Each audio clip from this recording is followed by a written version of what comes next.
So first I started off by making a baguette as a side. The baguette video's been out for a while now, but I'm just going to go ahead and preheat the oven to 425 and just start getting ready with the fish, because the fish doesn't take too long to cook or get ready for.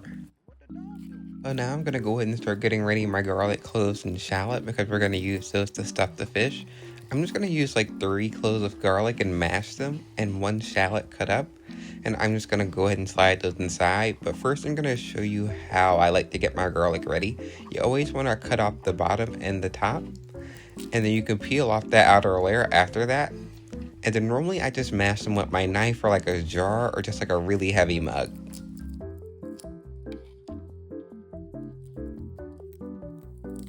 And if you don't have any garlic cloves handy, you can always just use a 1/4 teaspoon of garlic per each clove.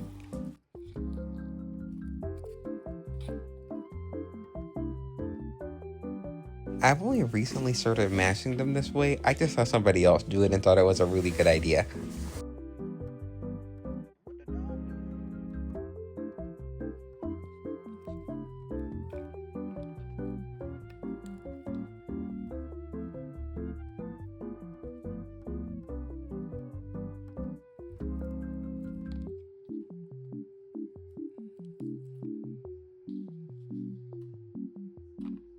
When it comes to cutting up the shallot, I don't have any special instructions or anything. I just slice it like an onion and make sure it stays in rings, because I'm just going to put the rings inside.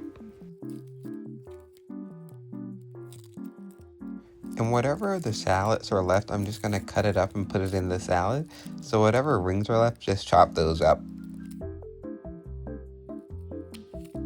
If you're new here, I'm Amari, and this is just how I cook and how I cook things I like to eat every week. So if you just need some ideas or like watching, just go ahead and subscribe. I'm here 2 days a week.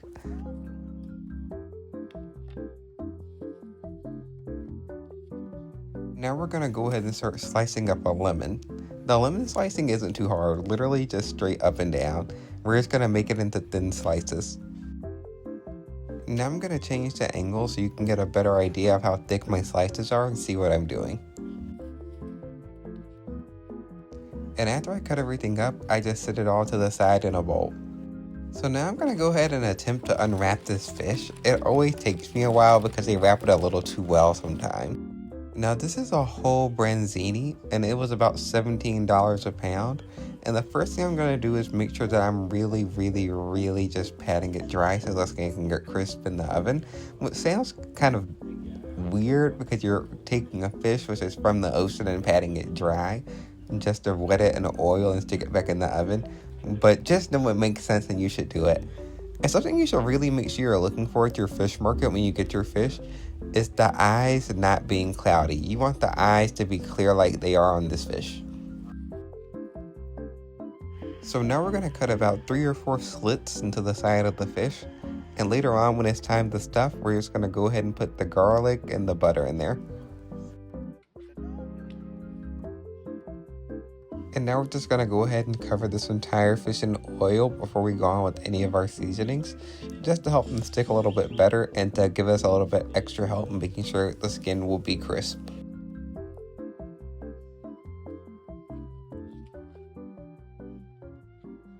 And once that's fully covered, you're just going to want to salt and pepper it really well initially. Or at least that's what I'm going to do because I don't really feel like doing too much. But at this point, you'll add on whatever other seasonings that you want on your fish. You just want to be sure that everything is really getting rubbed into the fish evenly. And don't forget to do the inside. I've been watching a lot of videos of people doing this and always forgetting to do the inside too.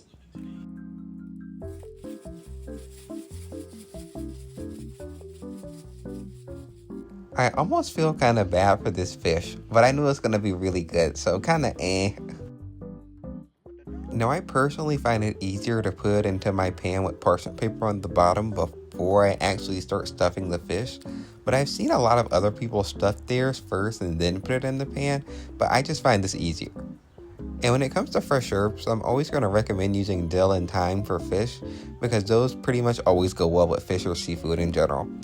And we're literally just going to go ahead and start stuffing this fish just like a turkey.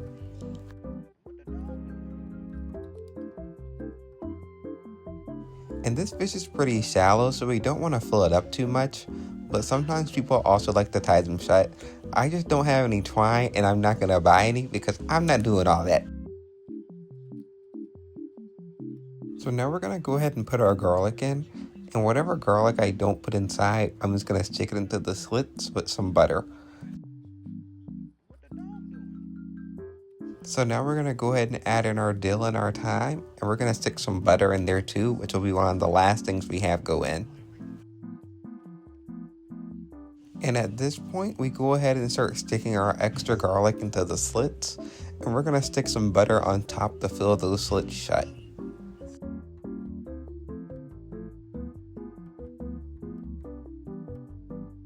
Personally, I only do this on one side.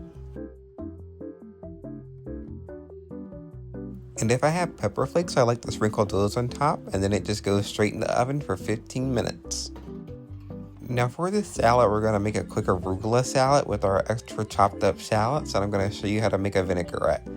I'm also going to use dried cranberries because dried cranberries are always good in a salad. And you should really always make sure you have at least one type of dried fruit that you like for salads in your house. And now I'm also going to add in my leftover pecans that I have, but I feel like walnuts or any other nuts would also be good in an arugula salad. And now we're just going to add in 3 cups of arugula and just mix it really well before we get to the vinaigrette. I'm also going to turn on some dill to go in. Making a good vinaigrette isn't too complicated. We're just going to start off with 2 tablespoons of olive oil as the base.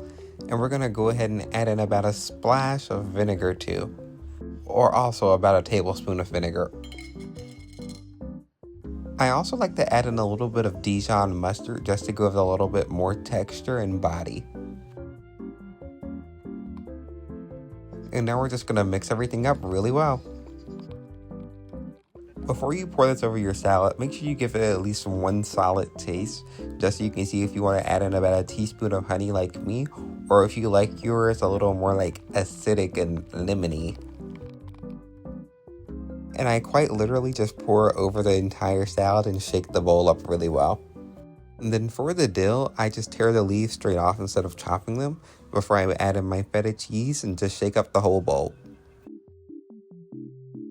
And if you don't like arugula, I really feel like this will make you reconsider. Also, the vinaigrette was really good, so I tasted it a few more times and made more. And now we'll just be taking our fish out of the oven. It looks really good, so what we're going to go ahead and do now is just make sure we do a temperature check. I just like to double check it's actually at 165 before I put it onto my plate and just get everything really nice looking. I wish you could have a taste.